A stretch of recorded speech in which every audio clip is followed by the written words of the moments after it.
রাজনৈতিক দল হিসেবে নিবন্ধন ফিরে পেল বাংলাদেশ জামায়াতে ইসলামী। আজ উচ্চ আদালতের রায়ে দলটি নিবন্ধন ফিরে পেয়েছে। তবে দাঁড়িপাল্লা প্রতীক ফিরে দেওয়ার বিষয়ে সিদ্ধান্ত নেবে নির্বাচন কমিশন। প্রধান বিচারপতি ডক্টর সৈয়দ রেফাত আহমেদের নেতৃত্বাধীন 4 বিচারপতির আপিল বিভাগের বেঞ্চ আজ এ রায় ঘোষণা করেন। আদালতে জামায়াতের পক্ষে শুনানি করেন ব্যারিস্টার এহসান আব্দুল্লাহ সিদ্দিকী ও অ্যাডভোকেট মোহাম্মদ শিশির মনির। অন্যদিকে নির্বাচন কমিশনের পক্ষে শুনানি করেন আইনজীবী তৌহিদুল ইসলাম।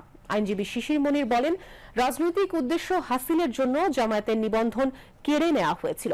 আজ এ রায়ের মধ্য দিয়ে বহুদলীয় গণতন্ত্র এবং অংশগ্রহণমূলক সংসদ প্রাপ্তি নিশ্চিত হল।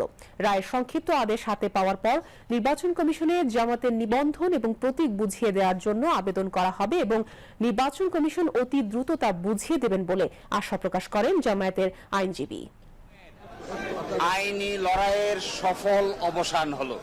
বাংলাদেশ জামায়াতে ইসলামী আজকে বাংলাদেশের সর্বোচ্চ আদালতের রায়ের মাধ্যমে তার নিবন্ধন ফিরে পেল। পলিটিক্যালি মোটিভেটেড পিআইএল বা রাজনৈতিক উদ্দেশ্যে দায়েরকৃত মামলার মাধ্যমে জামায়াতের নিবন্ধন কেড়ে নেওয়া হয়েছিল।